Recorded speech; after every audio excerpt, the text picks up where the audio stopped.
Welcome back. In this part, we'll be discussing chapter 3 and 4 of the tutorial. Now, they are pretty connected. The first part here, chapter 3, is about creating game scenes mostly, and then chapter 4 is about using these game scenes in a meaningful way. Now, I won't be following exactly everything here because it does get quite redundant. For example, we don't need to create room 1, room 2, 3, 4. Let's just create room for 1, room for 2, and then we can pretty much infer how it would function for 3 and 4 and so on. Now, I won't create all of these walls as well. We don't really need to create 4 walls just to demonstrate the differences between room 1 and room 2. So we'll see in a couple of seconds how I actually do things just for simplicity. Then there's this part about this game manager script that is not too complicated. I'll discuss that shortly. And finally, a button to quit the current room. So that's pretty much chapter 3. Now I'm going to implement this in my own way, and I'll show it to you and explain it. Here's my room for 1. I'm not putting 4 walls, just a cube, and room for 2, to distinguish it, a sphere. Also notice how I'm naming these scenes. I'm not putting spaces. As shown in the tutorial, I'm following what's typically done for naming my scenes, just like the sample scene that Unity actually creates. Okay. One more thing here. Let's go into File, Build Settings, and we want to make sure that all of our scenes are in the build. Now, I only have the sample scene in here. I don't even have my launcher, which is, I guess, my main menu, nor room for 1 nor room for 2. So I need to add them. Now I'm going to click here on Add Open Scene. So I'm adding room for 2 because that is my currently active scene in the editor. Now I'm going to open Launcher, do the same thing, and then room for 1. Okay, and notice how I've purposely put them in some sort of random order just to show you how to reorganize things here. So actually this sample scene, I don't even really want it. I'm not using it. I should probably even delete it. So that's gone now. And we can see here, okay, 0 for room for 2, 1 for launcher, and 2 for room for 1. Now we want 0, index 0, to be the first scene we load up. So this is typically like your greeting screen or your menu screen, or whatever. This is going to be loaded up first once we start the game. Now here, room for 1, I'm going to make it as index 1 and room for 2 as index 2. I think this makes sense. Okay, then I can close this. About the quit room button. I'm not a huge fan of how they're doing things here. For example, they've got this room for 1 with the button inside that scene. And then they duplicate that scene to create a total of 4 scenes. But let's say I want to change the layout of my menu in room for 1. I move where that quit button is. Then I have to go into the 3 other scenes and modify it there too. That's not very maintainable. What we are going to do is create our own scene just for an in-game menu. Now you might be wondering, well, then I have to switch from like room for 1 into the in-game menu scene and then come back to room for 1. If I close the menu, that sounds a bit tedious. And yeah, if that was the case, it would be really bad. But luckily, we're going to be loading our in-game menu scene on top of the current like gameplay scene, which would be room for 1 or room for 2. And this is typical in Unity, where we use this for like inventory system menus or main menus, player menus, option menus, maps, whatever. So just overlaying a scene on top of another for simplicity. Now let's take a look at that. This is my new scene. I've called it in-game menu. It contains 1 button in the bottom right corner, which doesn't do anything for now. Room for 1 has a new game manager game object with this new script, display in-game menu. And room for 2 has something very similar with display in-game menu. On the right, we can see my code. Now I'm using Unity Engine.SceneManagement to be able to call this load scene function from the scene manager class. I give it in-game menu as a first argument. This is the name of my scene that I want to load. Make sure that matches the exact same name here. And then this is the part that tells Unity to load the scene on top of the current scene. So load scene mode.additive. Let's test this out in room for 1. But of course, it's never that simple because let's see here. Oh, In-game menu couldn't be loaded because it has not been added to the build settings. And you can see here, it's not in this list. So we need to add it. One cool thing about Rider is that it will recognize this problem. If I go here, add scenes in-game menu to build settings. Okay, this yellow line disappears. If I go in here, it added it for me. So that's some pretty good IDE integration with the editor, in my opinion. There's also an overload of load scene that takes an index. This is the index of the scene you want to load, as seen in the build settings. Why do this instead of a hard-coded string? There are pros and cons to both. The big cons with any hard-coded strings is that if somebody decides to change the name of the scene for some reason, or there's a typo in an accident or of some kind, then this hard-coded string will not change. For the index, if somebody decides to change the order of the scenes in the build settings, well, this is still getting messed up. Now, there's probably an over-engineered way to fix this, but I don't really think it's worth it, at least in our case. We just really need to be mindful of the load scene problem, where hard-coded strings have their cons, and indexes also have their cons.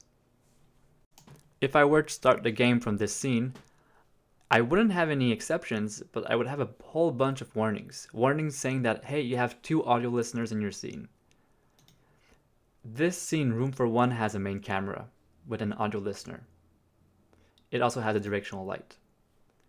In my in-game menu, notice how I've changed a few things. I removed the main camera because I shouldn't have 2 main cameras loaded in the same scene. That's quite ambiguous. We want them to be unique.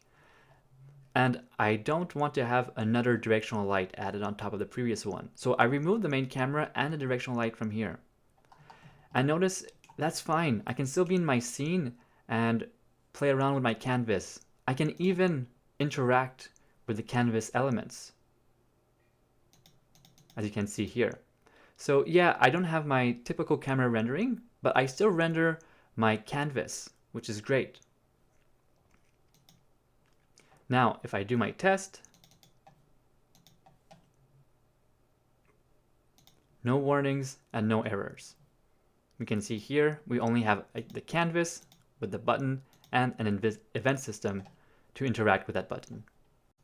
Our leave button is going to be destined to call this leave room function once clicked. Pretty simple, Photon network.leave room. And we can see another callback here from model behavior PON callbacks. On left room, scene manager load scene 0. So load scene 0, that should be their main screen, like their launcher screen. So let's do this. Remember that UI manager component? I renamed it to launcher UI controller by doing Control RR and renaming it. What's really great with this refactoring tool is that it's going to rename the class, going to rename the file, and also make sure that everything is nice and clean in Unity, so I don't need to change anything. And I'm renaming here just because I want a bit more precision. This is going to be for my launcher scene, but now I'm going to create a new one for my in-game menu scene. In my in-game menu scene, I created this game object with this new component, and here's the code. Pretty much the same thing as in the tutorial. And what we want to do is connect this action as a callback to this button. So let's take a look at that. Here we have it on click, in-game menu UI controller, .leave room. In order to test our leave room button, we need to go from the launcher scene to a gameplay scene like Room for One. Now I want to do that during the gameplay actually. So I want to click here and navigate to Room for One, and then click on the leave room button that will appear. Now only one line of code is needed for this. In my test PON, once we successfully joined a room, we are going to call photonnetwork.loadLevel and give it a scene index or a scene name. Now this is not the same thing as scene manager.load scene. It's different. It's way more appropriate for our context, but we'll talk about that shortly. First, let's do our test. Okay, connect and play. Now we see that it did all of this stuff before.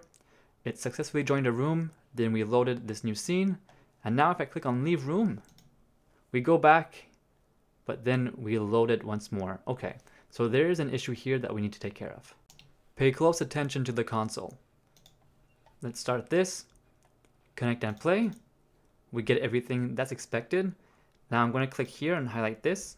So we joined the room once, we left the room, and then this entire process of connecting to the name server, blah, blah, blah, happened again. It's like if our connect method got called once more, even if we did not click on this connect and play button. The tutorial does identify the problem and proposes a solution. On the other hand, I'm going to propose an alternative solution where it's only one line of code.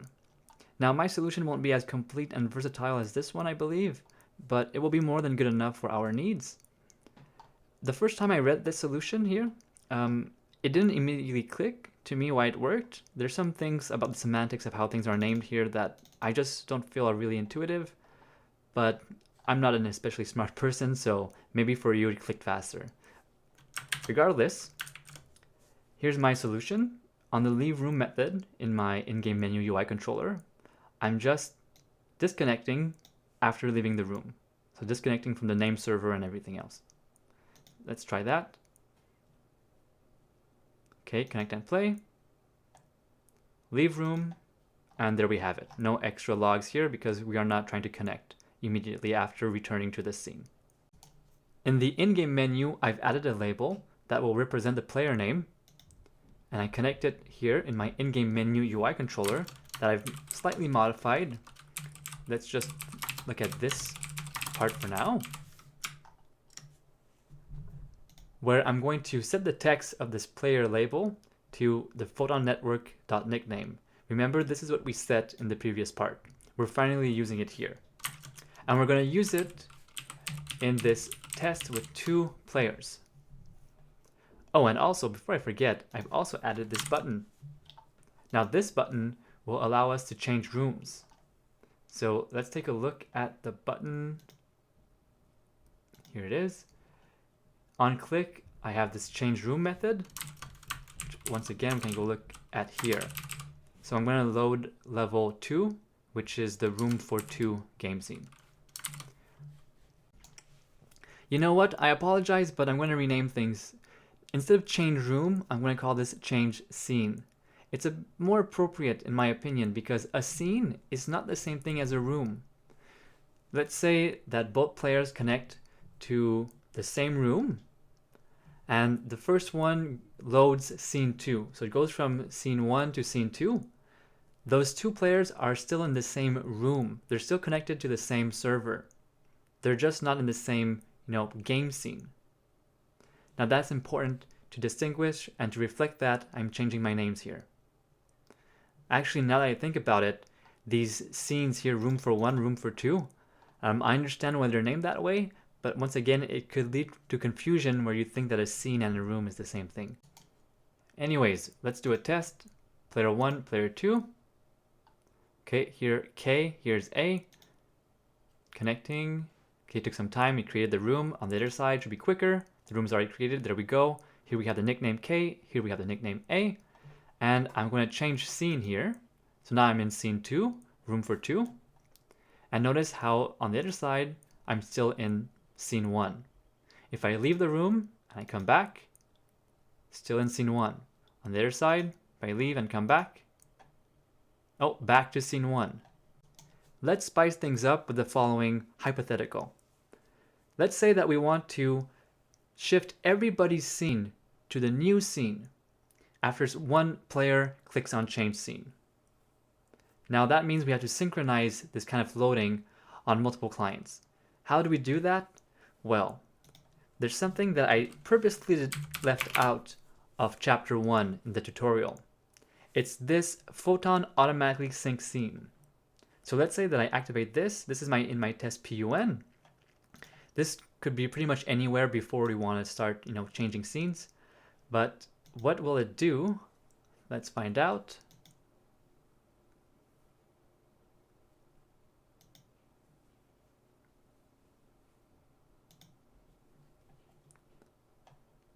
Okay, connect and play. Connect and play. Now, change scene.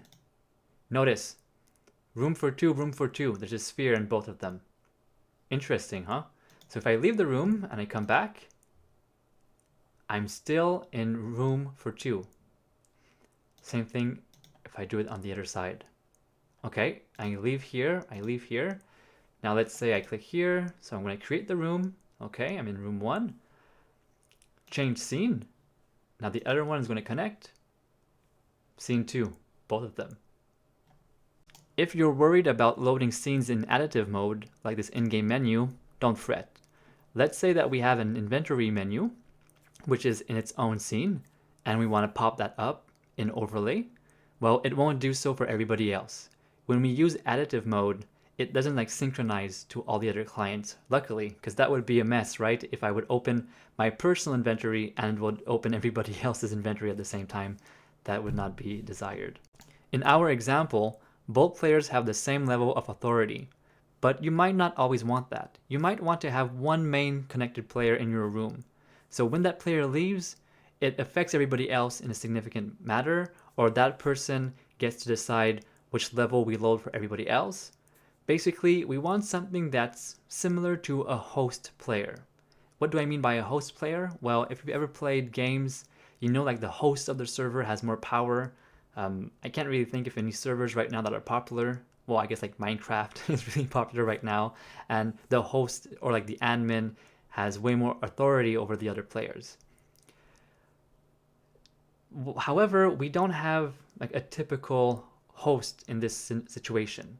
If I go back to my Minecraft analogy, the host server will be local, meaning that it's going to be running on somebody's personal computer. In our case, we're using Photon Cloud, so the host is really, well, the Photon Cloud. But we can still have that kind of power dynamic if we want in our game. So that's called the master client. One client connected to the room is going to be designated as the master. And I think that's the first person that connects, usually the person that creates it. If the person that creates it leaves, then the next person that connected will become the master. So it's basically a queue. By default, as we saw here, even though the first player will be considered the master, there's no difference. So we have to actually program differences if we want them. So the Photon network will take care of actually tagging different clients as the master client, and then we can just write logic that will take that into account if we so desire. I'm going to show you an example where we take advantage of this master client idea. Now in Room for 1 and Room for 2, remember both of them have a game manager, and on both of them I've added this manage scene script. It's the same one in both cases. What does this do? Okay, so we can see that we are deriving from PON callbacks once more, and we get these callbacks like on player entered room and on player left room. So whenever a player is going to enter the room, we are going to show who that is. So it's actually the other player, just to be more specific here. So who is that new player that just entered the room? And if we are the master client, we're going to load arena. So what is load arena? Well, it's going to do this. Load level, room 4, 1 or 2, depending on the current number of players. So let's say that player 1 starts, he goes into our room for 1 scene. Then a new player joins the room. Okay, so we get on player entered room. We know who that is. And if I am the master client as player 1, which I should be, I'm going to call load arena and then change room automatically for room for 2, since we're going to be 2 people. Then, on the other hand, if that second player leaves on player left room, okay, I'm going to see who that was. And once more, if I am the master client, still as player 1, I'm going to load arena, and this time it's going to be room for 1. Let's take a look.